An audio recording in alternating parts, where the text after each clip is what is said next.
"Congratulations on your marriage," I said, trying to sound polite, but his response was as cutting as ever. "Can you leave quickly after dropping off some cash? It's unpleasant being around someone disabled."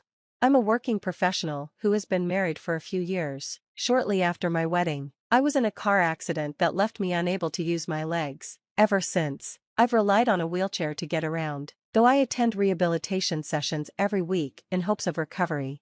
When I first found out I'd be confined to a wheelchair, I was devastated, but my wife, her parents, and my family have been nothing but supportive. Their kindness has kept me positive, even when the rehabilitation process is hard. Thankfully, since I work from home, I've been able to manage life relatively well, despite the circumstances. However, there's one person who has made things difficult: my brother-in-law. Outwardly, he's the picture of a successful, well-liked man. When I first met him at my in-laws' house, I thought he seemed nice, but when he learned I had been in an accident and was now in a wheelchair, his true colors began to show. "The worst part is that my brother-in-law is disabled. Don't make things harder for the family," he said coldly, as though my accident was an inconvenience rather than a tragedy. It was an odd and hurtful thing to say to someone who had just endured such a life-changing event. His attitude only worsened. During a visit to my in-laws, he told me, "Could you not leave the wheelchair here? It's in the way. Leave it outside when you come into the house." I was already exhausted mentally and emotionally, and his comments only made it harder. What made it worse was how he only said these things when we were alone, never in front of my wife or her parents. His behavior was sneaky and deliberately cruel.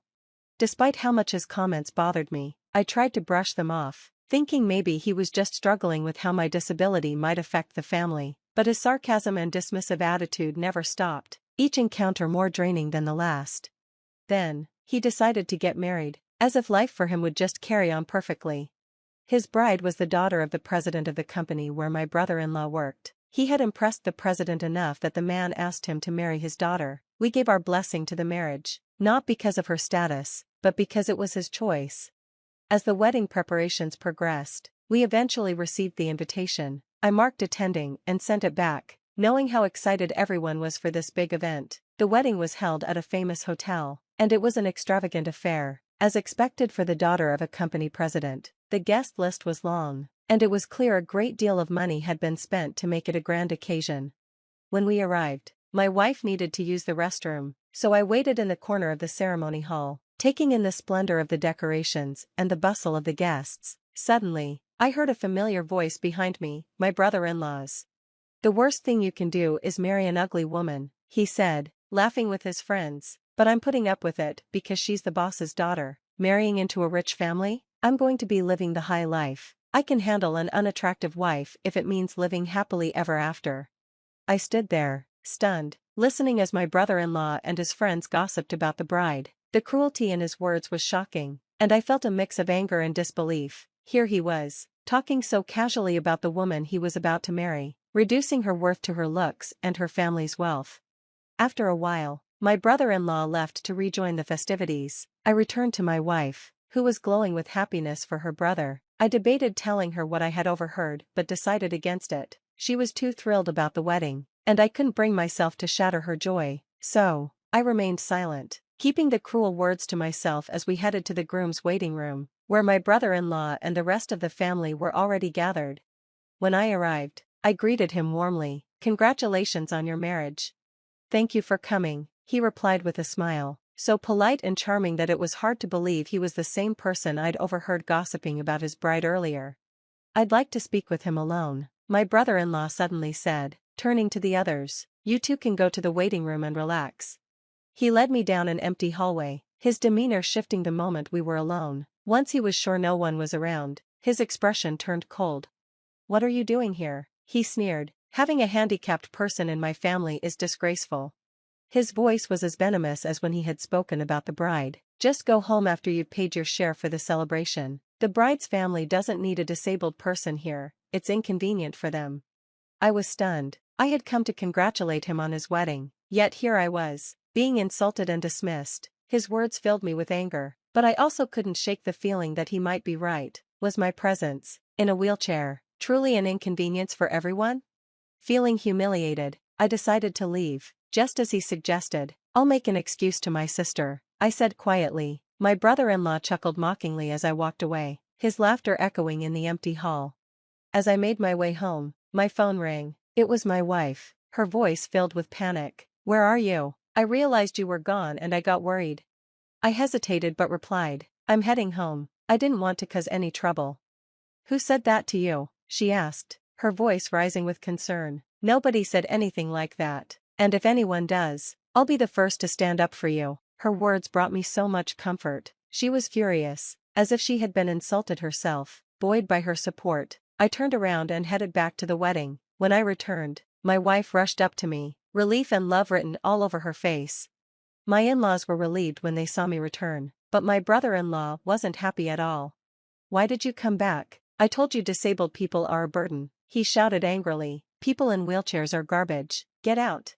My wife immediately snapped back, telling him to stop calling me names, but he wouldn't listen. "I've already said people like him aren't welcome here. His presence bothers me," he continued, making cruel comments about me. A guest overheard the argument and approached us, drawing attention from others. Soon, there was a commotion in the ceremony hall. The bride and her father noticed something was wrong and came over. Despite the growing scene, my brother-in-law didn't stop insulting me. I couldn't take it anymore. I pulled out my phone and played a recording for everyone to hear. It was his voice, saying, "The worst thing you can do is marry an ugly woman, but since she's the boss's daughter, I'll put up with it."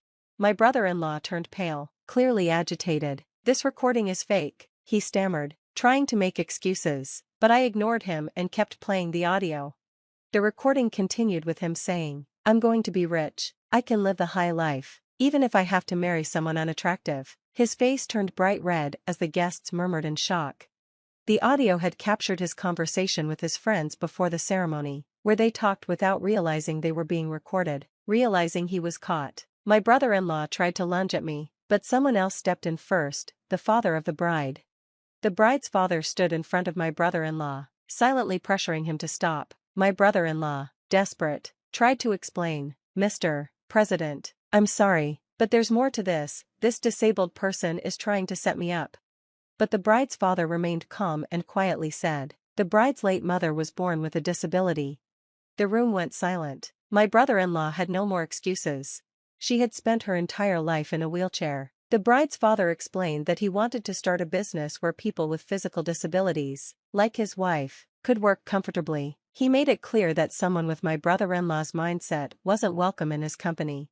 Hearing this, my brother-in-law panicked. "It's not my fault, it's all his fault," he stammered, trying to shift the blame onto me. Desperate, he attempted to make peace with the bride's father, but his excuses fell flat. The bride was shocked to discover that her fiancé had only been interested in her for money. However, she remained calm and announced that she would cancel the wedding and end the engagement. In a panic, my brother-in-law tried to approach her, but her father blocked him. The bride and her father apologized to the guests, and the ceremony was officially cancelled. My brother-in-law collapsed to the ground in despair, unable to rise. As the guests left, many gave him and his friends cold, disapproving looks. Offended by his cruel remarks, the bride calmly stated that she would seek compensation for the broken engagement. The wedding and engagement were annulled, and everyone was informed of the true reason behind the cancellation. The bride's father, being a well-respected and powerful figure in the community, fired my brother-in-law from his company. My brother-in-law tried to find work elsewhere, but no one would hire him, fearing the influence of the bride's father.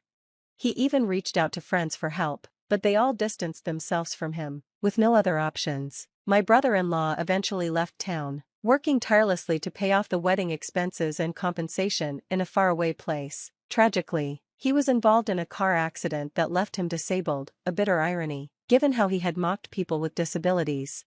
As for me, I was finally able to walk again, thanks to my wife's unwavering support and the hard work I put into rehabilitation. These days, my favorite thing to do is spend weekends shopping with my wife, trying to repay her for all the love and care she gave me during my toughest times.